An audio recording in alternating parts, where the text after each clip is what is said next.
Ready for another editing example? Let's use this one from Germany that has several puppies in it and probably some bread. So bread and puppies, that's kind of win-win. All right, we have our highlight clipping warnings on, which is what the red is. We can put our shadow clipping warnings on. Just see a tiny little bit of blue here. I'm going to grab the eyedropper and kind of neutralizes it very quick. We are in shadow, so it could appear a little more blue. This was shot during the summer though, so we can always warm it up when we're done if that works as a creative effect. Now, I'm going to set my black point. See those little luminosity values? And then set my white point.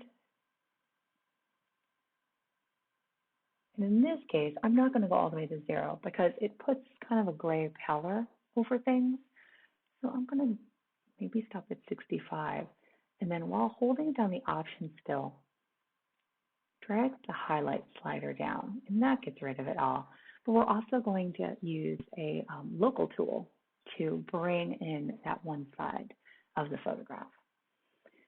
Let's open up the shadows a little bit so we can see exactly what's going on here.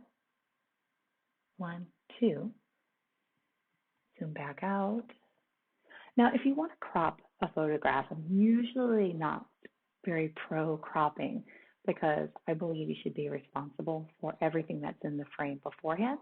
But in some instances, you need to crop. So my rule about cropping is once you select the crop tool, you want to make sure that the crop is set as shot, meaning it's going to keep the original aspect ratio and not let you do something crazy like this. That's not crazy, hold on. And maybe I can't even get it to go crazy. As shot, see, it keeps that ratio custom. Nope. Well, this is good. I can't even get it to do what I wanted it to do. But what I didn't want it to do was cut an inch off the top, 4 inches off the side, and that way it doesn't end up looking like a 2:3 or a 4:3 ratio. So as shot, I'm going to bring it down a little bit. I don't think I'm going to lose anything if I exclude this part of the car and a little bit of the top of the building. I'm going to hit return. If at any point you look at your crop and you're like, what was I thinking? You can just hit the crop tool and undo it. So no problem there. Hit return to apply. Now, I want to see what's in here. And I'm going to, before I do that, add a little bit of texture. Try medium contrast. I think it looks pretty good. And if I want to lighten up or dodge this part of the baby stroller with the puppies in it, I'm going to use the K tool or the adjustment brush. Okay. And what it does is allows us to withhold exposure from parts of the image or add exposure and a lot of other settings on a local basis. So in this case, I'm going to open the shadows and then you see the brush. The inside of the brush is the actual brush size and the outer ring is the feather.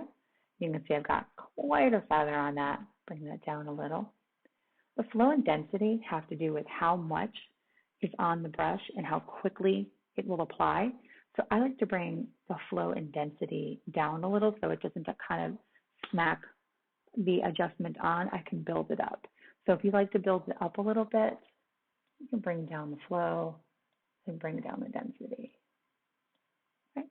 Okay, so now I'm going to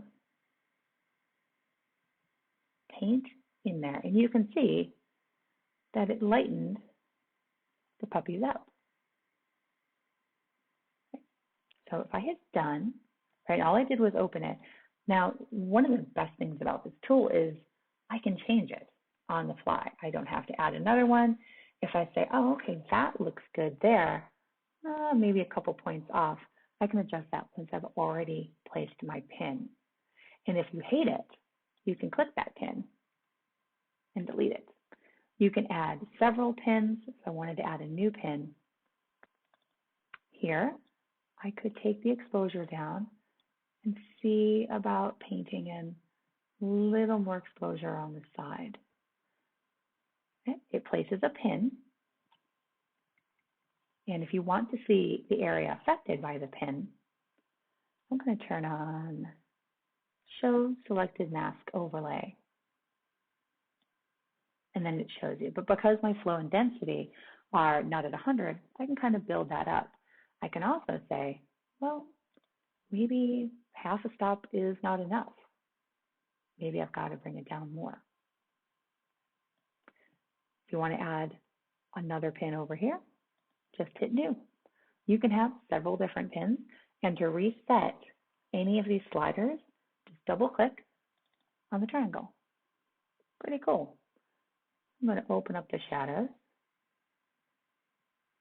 go back in here, and it just affects that area. Right? Just that one spot, which is kind of nice. And then you've got your other pin here and one pin here. Like I said, you can click and hold them to delete them. You can adjust any of these settings on the fly. And when you're done, hit done. And then we can see the before and after. And for me, this part here is just kind of dark and clunky, but once we've opened it, we're able to see more detail in the stroller, which, since the stroller is the subject, is kind of important. So I'm going to finish by doing my lens corrections. Looking good. And then scrolling down to auto transform. Most of the lines look pretty straight in this image, so I don't think it's going to do a ton. There we go. It just brings the back up, and it's looking good. Awesome.